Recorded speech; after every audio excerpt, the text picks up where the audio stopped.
आज का हमारा जो गुफ्तगू का मौजू है वो कुछ इसी तरह का है। मैं इस मौजू को शुरू करने से पहले ये अर्ज़ करता जाऊँ अपने सामाईन और नाज़रीन हज़रात के सामने कि किसी मुसलमान से ये दलील मांगना कि बताओ अल्लाह है या नहीं है, अल्लाह एक है या उससे ज़्यादा माबूद हैं कायनात में, तो ऐसे सवालात करना ये तो एक जो कह लें एक बेवकूफ़ी की अलामत है। तो ऐसे सवाल किसी मुसलमान से तो नहीं किए जा सकते। हाँ, जो मुल्हद हज़रात हैं, जो मुल्हिदीन हैं, या फिर जो हिंदू मज़हब के साथ ताल्लुक़ रखने वाले हैं, या फिर एक खुदा के अलावा किसी दूसरे खुदा का तसव्वुर जिनकी अक्लें रखती हैं, तो उनके लिए आज का हमारा मौजू है कि अल्लाह तबारक व तआला की ज़ात एक है, वहदहू ला शरीक है। हम मुसलमानों का यकीन है कि वो एक यकता है, उसकी सिफ़ात व ज़ात में कोई दूसरा शरीक नहीं है। इसके बारे में हमारे ख़ुद मुसलमानों के जितने दलाइल हैं हमारे पास, वो हमें अपने मुसलमान भाइयों को देने की ज़रूरत इसलिए नहीं आती क्योंकि वो तो अल्लाह को मानते ही एक हैं, अल्लाह के सिवा किसी की इबादत नहीं करते, अल्लाह के सिवा किसी दूसरे की इबादत का तसव्वुर भी जो है वो अपने दिमाग में नहीं लाते। लेकिन हाँ, आज हम आपके सामने कुछ ऐसे दलाइल पेश करने जा रहे हैं कि जो दलाइल हमारे साथ ताल्लुक़ नहीं रखते बल्कि उन हज़रात के साथ ताल्लुक़ रखते हैं कि जिन हज़रात का जहन ऐसा है, जिनकी सोच ऐसी है कि माज़अल्लाह अल्लाह के अलावा कोई दूसरा खुदा भी है, अल्लाह के सिवा माज़अल्लाह कोई दूसरा खुदा भी है, जिनके ये तसव्वुरात और जिनकी ये सोचें और अक्लें हैं, उनके लिए आज के जो है हम वो दलाइल पेश करना चाह रहे हैं। पहली बात ये मैं अर्ज़ करता जाऊँ, ईसाईयत मज़हब के अंदर ईसाई नसरानी हज़रात तीन खुदा का तसव्वुर रखते हैं माज़अल्लाह। वो कहते हैं कि एक अल्लाह भी अल्लाह है, यानी वहदहू ला शरीक जिसकी ज़ात है वो भी खुदा है। उसके बाद हज़रत जनाब मरियम सलामुल्लाहि अलैहा ये भी खुदा है माज़अल्लाह। और इनके बाद हज़रत सैयदना ईसा अला नबीना अलैहिस्सलातु वस्सलाम ये भी खुदा हैं। ये तीन खुदा जिनको जनाब वो तसलीस का जो है वो तसव्वुर करके, यानी तसलीस कहते हैं, और इनको तीन खुदाओं का तसव्वुर इनके मज़हब में जो है वो पाया जाता है। हालांकि ऐसी बात बिल्कुल नहीं है, हालांकि ऐसा तसव्वुर करना ही जो है वो गलत है। इस पर मैं आप हज़रात के सामने एक मैं बात बताता जाऊं कि अल्लाह तबारक व तआला की ज़ात एक ही है। और ईसाईयत के लिए हम ये पूछते हैं कि आप अल्लाह जो है वो माज़अल्लाह अल्लाह के अलावा दो खुदा का तसव्वुर क्यों अपने जहन में रखते हैं, तो वो कहते हैं वो इसलिए कि मरियम पाक का खामद कोई नहीं था, उन्होंने बेटा जना, वो कैसे जना, तो ये माज़अल्लाह उनकी अपनी एक कुदरत और ताकत है, इस लिहाज से हम उन्हें खुदा तस्लीम करते हैं। और हज़रत ईसा वालिद के बगैर पैदा हुए, इसलिए हम उन्हें अल्लाह का बेटा तसव्वुर करते हैं। और जब अल्लाह का बेटा तसव्वुर करते हैं तो माज़अल्लाह फिर हम उन्हें भी खुदा तस्लीम करते हैं। तो इस लिहाज से हम फिर तीन खुदाओं का जो है वो तसव्वुर रखते हैं। हालांकि ये तसलीस की भी तायीद नहीं करती ये बात उनकी, उन्हीं की किताब अंजील के अंदर ये मसीहियत का एक जो नज़रिया है तसलीस यानी तीन खुदाओं का तसव्वुर, ये इस बात की तायीद नहीं करता, यानी तीन खुदाओं की जो है वो तायीद नहीं करता कि ये बात दुरुस्त है। वो इसलिए कि इस मुक़द्दस किताब को लिखने वाले ने एक ने हज़रत ईसा से एक सवाल किया, यानी जो अंजील किताब लिख रहा था ना बाइबल को, उस लिखने वाले ने हज़रत ईसा से एक सवाल किया। वो सवाल क्या था? वो सवाल इस तरह था कि हज़रत ईसा अलैहिस्सलाम से पूछा कि सबसे अहम हुक्म अल्लाह तबारक व तआला का जो है वो कौन सा हुक्म है, हुक्म इलाही में से सबसे अहम हुक्म कौन सा हुक्म है? तो हज़रत ईसा अला नबीना अलैहिस्सलातु वस्सलाम ने इब्रानी ज़बान में एक हुक्म इरशाद फरमाया, एक आयत मुबारक पढ़ी जिसका मफ़हूम कुछ ये था कि हमारा खुदा खुदाए वाहिद है, हमारा खुदा एक खुदा है, उसके अलावा कोई दूसरा खुदा नहीं है। अब हज़रत ईसा का ये कौल और अंजील की ये इबारत जो है वो तसलीस की तायीद नहीं कर रही, यानी तीन खुदाओं का तसव्वुर का जो रद्द है वो पेश कर रही है। इससे पता चला कि ईसाईयत मज़हब जो है वो इस टाइम जो है वो गुमराही के दहाने पर खड़ा है। इस टाइम वो अगर ऐसा अकीदा रखता है तो वो ज़रा सोचे कि उसके घर में पड़ी हुई अंजील ही जो है उसके अकीदे की तायीद नहीं कर रही। आइए फिर इसके बाद चलते हैं हिंदू मज़हब की तरफ। हिंदू मज़हब के अंदर भी बेशुमार माबूदों और झूठे खुदाओं का जो है वो तसव्वुर पाया जाता है। हिंदू हज़रात भी ऐसा एक मज़हब है कि जिस मज़हब के अंदर लोग बहुत ज़्यादा माज़अल्लाह झूठे माबूदों की जो है वो इबादत करते हैं। और मैं आपको यहाँ पर एक नुस्खा आज बता के जा रहा हूँ कि जब भी आपके सामने कोई खुदा होने का माज़अल्लाह झूठा दावा करता है, खुदाई दावा करता है, तो उसको दावे को रद्द करने के लिए मुसलमानों के पास, मुसलमानों की पाक किताब के अंदर जो आका अलैहिस्सलातु वस्सलाम खिस्र खूबा सयाह लामकां नाज़िश हर दो जहां अलैहिस्सलाम पर नाजिल हुई, उस किताब की 4 लाइनों के अंदर एक कसौटी बयान हो चुकी है, एक तराजू बयान कर दिया गया है अल्लाह की तरफ से कि आप इसके अंदर तोल सकते हो कि कौन खुदा सच्चा है माज़अल्लाह और कौन झूठा दावा कर रहा है। आइए मैं आपके सामने वो चांद आयात मुबारका और 4 जो है वो लाइनें पढ़ने का शर्फ हासिल करता हूँ, ताकि उस पर हम फिर जांच पड़ताल करें क्या झूठा दावा करने वाला अपनी जगह पर सच्चा या झूठा है। पहली आयत मुबारका का जो जुज़्व है वो ये है, रब इरशाद फरमाता है कुल हुवल्लाहु अहद, प्यारे हबीब आप फरमाइए कि वो रब एक है, वो अल्लाह की ज़ात एक है। अब ज़रा देखिए हिंदू मज़हब क्या है। हिंदू मज़हब के अंदर जनाब बेशुमार झूठे माबूदों की जो है वो पूजा की जाती है। कहीं पे जनाब काली माता है, कहीं पे जनाब जो है वो कहीं हनुमान साहब हैं जनाब, कहीं पे जनाब जो है वो जनाब विष्णु जी हैं उनकी पूजा की जाती है, कहीं पे कृष्ण भगवान है उनकी पूजा की जाती है। ये ऐसे कई मुतअद्दिद झूठे हजरात हैं जिनकी पूजा की जाती है। हालांकि रब का कुरान तो कहता है कुल हुवल्लाहु अहद, वो तो एक है, वो तो एक है। जब अल्लाह कह रहा है कि अल्लाह एक है, अब इससे पता चला जितने भी इसके लाइन में जनाब जो झूठे दावे करने वाले आएंगे वो एक तो नहीं है। अब देखे जाएं कि जहां पर भगवान को मानते हैं, जहां पर माता को मानते हैं, वहां पे जनाब हनुमान भी है, वहां पे विष्णु भी है जनाब, वहां पे कृष्ण जी भी है, वहां पे कृष्णा भी है। ये कितने, एक के अलावा कितने और हो गए? तो फिर ये वहदानियत का जो है वो तसव्वुर तो रहा ही नहीं, ये तसव्वुर खत्म हो गया। इस लिहाज से पता चला ये सारे का सारा तसव्वुर ही गलत है। ये सारा का सारा जनाब जितना भी मामला है झूठे खुदाओं की आगे इबादत करना, उनके आगे झुकना, ये एक जो है वो झूठी बात पर जो है उनका सोच, उनकी अकल जो है वो मबनी हो चुकी है, और ऐसा सोचना गलत है। और इसके आगे मैं आपको बताता जाऊं, अल्लाह तबारक व तआला इरशाद फरमाता है, प्यारे हबीब आप फरमाइए कुल हुवल्लाहु अहद, अल्लाह एक है, अल्लाहुस समद, और वो बेनियाज है, वो बेनियाज है। अच्छा यहाँ पे मैं एक बात और अर्ज करता जाऊं कि हिंदुस्तान के अंदर सन 1981 से लेकर सन 1990 तक एक बंदे ने एक तहरीक चलाई जिसका नाम था रिजनेश, ठीक है ना। वो अपने आप को माज़अल्लाह खुदा कहता था, अपने आप के अंदर उसने जनाब अपनी ज़ुबान के साथ झूठा खुदाई दावा किया था। अब ज़रा दोस्त साहब आप यहाँ पे एक तस्वुर ख्याल करें कि आज भी पूना के अंदर उसकी कब्र पर जो कतबा लगा हुआ है ना, उस कतबे पे एक चीज़ लिखी हुई है कि ये एक ही था और एक ही है और इसको मौत नहीं आई। ये एक ऐसी इबारत लिखी है उसके कब्र के ऊपर। अब इस झूठे खुदाई दावा करने वाले शख्स को हम इसी 4 लाइनों वाली आयत की कसौटी पे तोलते हैं, क्या ये बंदा सच नजर आता है? उसके मानने वालों के लिए नजरिया फिक्र है, उनके लिए हम लम्हा फिक्र छोड़ रहे हैं कि रब फरमाता था कुल हुवल्लाहु अहद, अल्लाह एक है। क्या ये रिजनेश माज़अल्लाह, पहली बात तो इस पर बहस करने की, इसको डिफाइन करने की ज़रूरत ही नहीं है, लेकिन हाँ इसके मानने वालों के लिए हम ये मौजू आज का जो है वो रिकॉर्ड कर रहे हैं। क्या ये एक ही है? क्या खुदाई दावा करने वाला सिर्फ ये एक है? इससे 30,000 लोग, इससे 30 लोग तो पहले ऐसे गुजर चुके हैं जो खुदाई दावा कर चुके हैं। फिरौन देखा है आपने, नमरूद देखा है आपने, ऐसे कई ऐसे लोग गुजर चुके हैं जो खुदाई दावा कर चुके थे। तो इससे पता चला ये तो एक है ही नहीं। और आगे जाकर फरमाता अल्लाहुस समद, वो बेनियाज है, वो बेनियाज है, वो बेनियाज है। अच्छा इसकी बात सुन लिए, ये बंदे ने जाके जनाब, इसके मानने वाले कहते हैं कि रजनेश साहब ने जनाब बहुत सारे ममालिक के जनाब वीज़ा लेकर मुल्कों का सैर की, मुल्कों की जनाब दौरे किए हैं। फिर उसके बाद जब अमेरिका पहुंचे तो वहाँ पर जाकर वहाँ के लोगों ने जनाब इसी अशू जनाब रजनेश साहब को जो है वो वहाँ के अंग्रेज़ों ने जहर दे दिया। अब बताओ, जिस माज़अल्लाह झूठे खुदा को जहर दे दिया जाए वो कभी खुदा कहलाने के लायक है?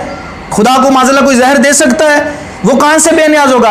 और ये इसी के मानने वाले बताते हैं कि इसको ज़ियाबैतिस की बीमारी है, इसको कमर दर्द की बीमारी है, ठीक है, और इसको जनाब बहुत तेज़ खांसी की भी बीमारी थी। अब बताओ, जो इतना बीमारियों का मजमुआ हो वो माज़अल्लाह बेनियाज कहाँ से हुआ? वो बेनियाज कहाँ रह गया? ठीक है ना। ये थी दूसरी कसौटी। तीसरी कसौटी पे आते हैं, अल्लाह फरमाता है कुल हुवल्लाहु अहद, अल्लाहुस समद, लम यलिद वलम यूलद, अल्लाह वो है जो ना किसी से पैदा हुआ और ना उससे कोई पैदा हुआ। अच्छा अब इसी की बात करते हैं, या जितने इसके अलावा झूठे खुदा हैं जिन्होंने अपने आप को झूठे खुदाई होने का दावा किया है, वो ज़रा तसव्वुर करें कि वो किसी से पैदा नहीं हुए, या क्या ये रजनेश किसी और से पैदा होकर आ गया था? इसका भी तो कोई माँ बाप है, ठीक है ना। और जितने भी जनाब हनुमान जनाब इसके अलावा आप ये कृष्णा को, या जितने भी जनाब हिंदू हजरात जो है अपने मज़हब के अंदर खुदाओं को माज़अल्लाह झूठे खुदाओं की जो है वो तायीद करते हैं या उनकी इबादत में मशगूल हैं, तो उनके वालिदैन का तसव्वुर भी पाया जाता है। तो अब इससे पता चला इस कसौटी पर ये फिर झूठे निकल आए सारे के सारे। और फरमाया कुल हुवल्लाहु अहद अल्लाहु समद लम यलिद वलम यूलद वलम यकुन लहू कुफुवन अहद। फरमाया उस जैसा कोई दूसरा है ही नहीं है, उसका हमसर उसका सानी कोई नहीं है। तो इन जैसों के सानी तो हज़ारों मिलेंगे, इन जैसों के सानी तो करोड़ों मिलेंगे, ये जो झूठे दावे करने वाले हैं। रब वो है जिसका सानी कोई दूसरा नहीं मिलता। ये था हिंदू मज़हब के अंदर। और हिंदू मज़हब वो है कि जिसके अंदर हज़ारों नहीं करोड़ों माज़अल्लाह खुदाओं का झूठा तस्वुर पाया जाता है। अब ज़रा सोचने की बात है कि जिस बुत के आगे ये खड़े पूजा कर रहे हैं, उस बुत ने इन्हें बनाया है या इन्होंने इस बुत को बनाया है? खुद बनाया है इन्होंने। तो जो बुत बेचारा अपने नाक पे बैठी एक मक्खी को हिला नहीं सकता, वो इनकी क्या खिदमत करेगा? इनको क्या खाने के लिए देगा, क्या पीने के लिए देगा, क्या पहनने के लिए देगा इनको? यार वो तो खुद माजूर बैठा है। तो इससे पता चला ये झूठे खुदा हो सकते हैं, खुदा जो है वो एक खुदा सच्चा खुदा है। ये था आपके सामने हिंदू मज़हब। ईसाईयत मज़हब के बाद हमने हिंदू मज़हब को बयान किया। अब तीसरे मज़हब की तरफ चलते हैं, सिख मज़हब, जिसकी बुनियाद जनाब जो है वो गुरु नानक साहब ने रखी। ये वो मज़हब है जिस मज़हब के अंदर हिंदुओं की पूजा करना हराम है। हम इनकी वकालत नहीं करते, इनकी तायीद नहीं करते इस मज़हब की, सिर्फ इनका मज़हब बताना चाहते हैं आप हज़रात को कि इन हज़रात के नज़दीक बुतों की पूजा करना हराम है। लेकिन अगर कोई आज का सिख माज़अल्लाह बाबा जी गुरु नानक को जनाब वो जो है वो खुदा तस्वुर करता है तो वो काफिर हो जाएगा। खुदा सिर्फ एक है, इसलिए क्योंकि बाबे गुरु नानक का मेरे पास ये एक किताब है, मैं आपको इसी किताब में से ग्रंथ में से दिखाने जा रहा हूँ कि इसी किताब के अंदर जनाब लिखा हुआ है कि बाबा गुरु नानक का अपना अकीदा क्या था, रब के बारे में वो कैसा अकीदा रखता है। उसका एक पंजाबी का शेर है, वो कहता है, कहते हैं जब माया माई पास खुदा के आई। वो कहते हैं कि सिख हज़रात कहते हैं कि जब माया माई यानी कि जनाब एक माई थी, जब वो खुदा के पास गई, फिर उसके ने 3 देवता यानी 3 बेटे पैदा किए। माज़अल्लाह, अस्तग़फिरुल्लाह। ये कई हज़रात का ऐसा झूठा मज़हब है। फरमाते हैं, कहते हैं जब माया माई पास खुदा के आई, देवता उसने 3 जने, तीनों के हाथ खुदाई। यही ईसाईयत का मज़हब है। लेकिन खुदारा इस मज़हब से तौबा कीजिए, अल्लाह को मुंह दिखाना है, कल अल्लाह के सामने जाना है। अब बाबा गुरु नानक क्या कहते हैं कि जब माया माई पास खुदा के आई, देवता उसने 3 जने, तीनों के हाथ खुदाई, एक संसार बनाता है। कहते हैं कि अब मानने वाले ये जो अंधे पुजारी हैं ना जनाब, ये कहते हैं जनाब कि वो जो 3 देवता है ना ऊपर से आए, एक संसार बनाता है, यानी एक मुकद्दर बनाता है, एक आपकी ज़िंदगी को जो है वो तामील देने के लिए जनाब आपकी ज़िंदगी का एक साइंस जो है सांचा तैयार करता है। कहते हैं एक संसार बनाता है और एक रोज़ी पहुंचाता है। कहते हैं कि दूसरे खुदा माज़अल्लाह जो एक रोज़ी पहुंचाता है, ये इनका तस्वुर है। और तीसरा क्या है? कहते हैं एक संसार बनाता है और एक रोज़ी पहुंचाता है, एक जान से आमाल जहाँ के वो दीवान लगाता है। आगे से कमाल किया बाबा गुरु नानक ने अपना अकीदा बताकर, ये 3 लाइनों में उनका अकीदा बयान किया। आखिर में अपना अकीदा बयान करते हैं, कहते हैं लेकिन सच पूछो तो ये दुनिया हुक्म खुदा से चलती है। सच पूछो तो ये दुनिया हुक्म खुदा से चलती है, जैसे जैसे हुक्म करे वो वैसे वैसे चलती है। आप बनाए आप ही देखे, सबका सर्जनहार है वो, नानक सच्चे काम सब उसके, हाँ सच्ची सरकार है वो। ये अल्लाह के बारे में अकीदा, यानी कि अल्लाह वहदहू ला शरीक की ज़ात एक है। और ये एक ही नहीं, आप हजरात के सामने मैं एक और जो है वो सफ़ा नंबर 225 पर 225 सफ़ा नंबर पर एक और इबारत आपको दिखाना चाहता हूँ कि बाबा गुरु नानक का अकीदा क्या है रब के बारे में। और अब अगर आप कोई सिख हजरात अल्लाह के बारे में माज़अल्लाह किसी और को अल्लाह तस्वुर करे या फिर किसी और खुदा का तस्वुर करे, तो वो पहले अपने घर की किताब ग्रंथ पढ़ ले कि बाबा गुरु नानक क्या कहता है। वो कहते हैं दूसरी किताब गुरु नानक का मोल मंत्र इसके खुदा ताला की हमदो सना के लिए ये मशहूर है कि इसने कहा सिर्फ एक ही खुदा है, सिर्फ एक ही खुदा और वही हक पसंद है। ये इबारत आपके सामने मौजूद है और मैंने इसको रेड लाइन किया हुआ है इस इबारत को कि बाबा गुरु नानक कहते हैं सिर्फ एक ही खुदा है। अब एक खुदा कहना ये इसका अपने पास ही नहीं था, बल्कि ये किताब के अंदर जो बाबा गुरु नानक का अकीदा है वो हमारे कुरान में भी है। हमारे कुरान में 1400 साल पहले अल्लाह तबारक व तआला ने नाज़िल करके फरमाया, इलाहुकुम इलाहुम वाहिद, तुम्हारा और सबका खुदा सिर्फ एक ही है, अल्लाह एक ही है, अल्लाह एक ही है। और आखिरी किताब का हवाला मैं आपके सामने पेश करना चाहूँगा। ये मेरे पास भगवत गीता है, हिंदू मज़हब की एक मशहूर ज़माना और उनकी एक मजहबी किताब है। इस मजहबी किताब के अंदर जो है वो सफ़ा नंबर 103 पर 103 सफ़ा नंबर पर जनाब क्या कहते हैं, इसका श्लोक नंबर 20 है। 20 नंबर श्लोक के अंदर भगवत गीता किताब जनाब जो है वो धनंजय दास ने इसका तर्जमा किया है। भगवत गीता हिंदू मज़हब की एक अजीम किताब है उसके श्लोक नंबर 20 पर 20 श्लोक नंबर पर वो क्या लिखता है कि लोग जो ये बुतों की पूजा करते हैं ना, वो कहते हैं जिनकी अकल मादी ख्वाहिशात में उलझ गई है, जिनकी अकल मादी ख्वाहिशात में उलझ गई है, वो देवताओं की शरण लेते हैं और अपनी अपनी फितरत यानी आदत के मुताबिक के पूजा के खास उसूलों की पैरवी करते हैं। अब ज़रा इसको ज़रा तवज्जो के साथ समाअत फरमाइएगा। कहता है जिनकी अकल मादी ख्वाहिशात में उलझ गई है वो देवताओं की शरण लेते हैं, यानी कि जिन बंदों को जिनकी अकल चोरी हो गई है ना, वो झूठे मबूदों की पूजा करते हैं, वो झूठे खुदाओं की पूजा करते हैं। किनकी? जिनकी अकल चोरी हो चुकी, जिनके पास अकल ही नहीं है। कौन कह रहा है? हिंदुओं की किताब कह रही है। हमसे बात करने से पहले, खुदा के मामले में हमसे डिबेट और मुनाजरा करने से पहले अपने घर पड़ी हुई देव जो है वो भगवत गीता पढ़ें आप। क्या आपकी भगवत गीता कह रही है कि झूठे खुदाओं की पूजा करने वाला है ही वो शख्स जिसकी अकल चोरी हो गई है, जिसकी अकल सलामत नहीं है। और आगे कहते हैं अपनी अपनी फितरत के मुताबिक पूजा के खास उसूलों की पैरवी करते हैं, यानी अपनी आदत के मुताबिक रब को अपनी आदत के मुताबिक अपनी पूजा करते हैं, अपनी आदत के उसूलों के मुताबिक जनाब अपने बुतों की पूजा करते हैं। अब किसी की आदत है जनाब सुबह सुबह उठकर सूरज के आगे हाथ बांधना, किसी की आदत है जनाब सूरज के आगे बाहें बाजू फैलाकर उसकी जनाब जो है वो सुबह सुबह इस्तकबाल करना, किसी की आदत है जनाब आग के साथ फेरे लगाकर उसको खुदा माज़अल्लाह तस्लीम करना, और किसी की आदत है क्या सुबह सुबह उठकर जनाब टाली के दरख्त को पानी भरना, और किसी की आदत है जनाब सुबह सुबह जो है वो मंत्र पढ़ना बुत के आगे बैठकर। ये किसी की आदत है जनाब ये जो है गीता की किताब पढ़ना। ये अपने उसूली फितरत उसूल है। फितरत पे खुदा को नहीं माना जाता, अपनी आदतें नहीं देखकर खुदा को तस्लीम किया जाता, बल्कि हुक्म खुदा और उसूल खुदा के हुक्म को देखकर रब की पैरवी की जाती है।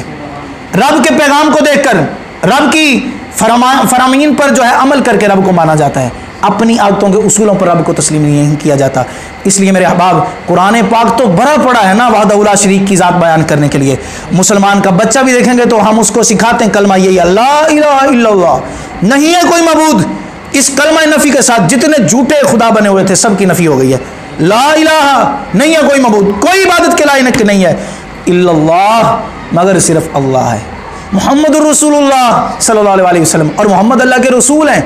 और हमने मोहम्मद पाक सल्लल्लाहु अलैहि वसल्लम को कभी अल्लाह तस्लीम नहीं किया। और जब इतनी इज्जतों का हामिल, इतने मौजज़ात का मालिक, इतनी यार इज्जत और शान का मंबा वजूद और सखा मोहम्मद अरबी सल्लल्लाहु अलैहि वसल्लम को हम कभी खुदा तस्लीम नहीं करते, तो तुम्हारे बुतों की हैसियत क्या है? तुम्हारे तसलीस का या नाम ये जो बनाया वो तुमने जमा का निशान, इसकी औकात क्या है? इसलिए खुदारा हज़रत ईसा अलैहिस्सलाम की शान अज़मत उतनी बुलंद नहीं है जितनी बुलंद मेरे आका की शान है। तो जब आका अलैहिस्सलाम मुस्तफ़ा करीम अलैहिस्सलाम खुदा नहीं तस्लीम किए जा सकते, तो हज़रत ईसा या जनाब मरियम को खुदा कैसे तस्लीम किया जा सकता है? जितनी शान मेरे आका प्यारे मदीने के ताजदार की है उतनी माज़अल्लाह किसी और की शान नहीं है। तो जब इतनी बड़ी शान वाला मोहम्मद अरबी सल्लल्लाहु अलैहि वसल्लम इस खुदा बनने के जनाब हम उनको खुदा नहीं बनाते या खुदा उनको नहीं कहते, तो किसी को इतना हक ही नहीं है कि वो माज़अल्लाह किसी झूठे को खुदा कहे, किसी झूठे की पैरवी करे। तो इसलिए लिहाजा ऐसे अकायद से बचना चाहिए। अल्लाह तबारक व तआला में वहदहु ला शरीक की पैरवी करने की तौफीक अता फरमाए और उसी पे हमें अमल करके ज़िंदगी बेहतर बनाने की तौफीक अता फरमाए।